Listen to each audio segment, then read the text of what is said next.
Bienvenue pour cette nouvelle leçon d'histoire CM2, la leçon du jour, l'Europe à la conquête du monde. C'est parti. Pour cette leçon, nous avons trois compétences. Première compétence, je connais des éléments de la conquête du monde par les Européens. Deuxième compétence, je connais le nom des principaux navigateurs européens.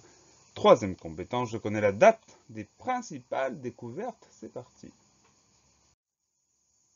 À la découverte du monde à la fin du XVe siècle, les Européens souhaitent découvrir de nouveaux espaces pour des raisons géographiques, c'est-à-dire pour découvrir le monde, pour le commerce, pour trouver de nouvelles ressources, de l'or, des richesses et pour étendre la religion chrétienne. Donc là, on est en train d'expliquer les raisons de ces expéditions. Elles sont multiples. Des raisons géographiques, pour la connaissance évidemment, pour le commerce, ça veut dire pour vendre des choses, pour trouver de nouvelles ressources, de l'or, des richesses et pour étendre la religion chrétienne. Donc il y a également une raison religieuse. Les pays qui se lancent dans la conquête du monde sont l'Espagne, le Portugal, l'Angleterre, les Pays-Bas et la France. Ce sont les pays européens puissants pendant le Moyen-Âge, à la fin du Moyen-Âge.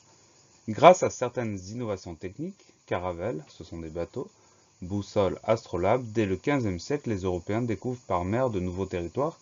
Donc à partir du XVe siècle, les Européens sont capables de traverser les océans. Ce n'était pas le cas jusqu'à présent.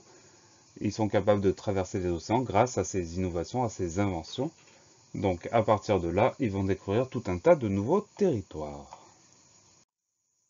Les expéditions. En 1492, pour l'Espagne, Christophe Colomb souhaite atteindre l'Inde par l'ouest. Il découvre l'Amérique. C'est sans doute l'expédition la plus célèbre, la découverte de l'Amérique par Christophe Colomb en 1492.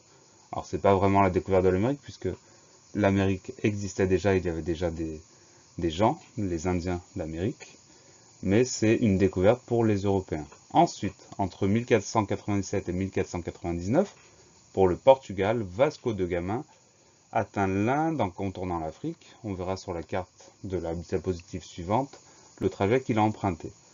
Entre 1519 et 1522, pour l'Espagne, Magellan et Elcano réalisent le tour du monde. Magellan ne finit pas ce tour du monde, il meurt avant la fin en 1521, et c'est son second, Elcano, qui finira cette expédition. Enfin, en 1534 pour la France, Jacques Cartier arrive au Canada. Donc voici une caravelle, celle de Christophe Colomb, il y en a même plusieurs sur cette image d'illustration.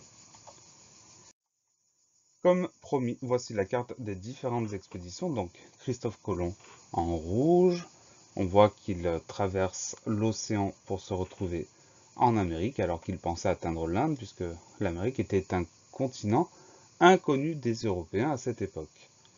Ensuite, Magellan et Elcano, c'est en vert, ils vont réaliser le tour du monde en partant vers l'ouest.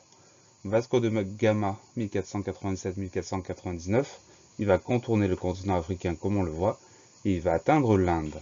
Et enfin, Jacques Cartier en 1534-1535 va se retrouver au Canada. Voici pour la carte des principales expéditions européennes. Les Européens s'installent dans les territoires découverts et fondent des colonies. Ils en exploitent les richesses par la violence et l'esclavage. Donc ça a l'air bien joli tout ça, mais il ne faut pas oublier qu'il y avait des gens qui habitaient dans ces différents endroits, et pour fonder leur colonie, les Européens se sont imposés. Ça veut dire que ça a été souvent très violent, il y a eu beaucoup de populations réduites à l'esclavage, donc c'est une page qui n'est pas très joyeuse non plus. Fini. Pensez à réviser, pensez à vous entraîner, et à bientôt sur la classe plus.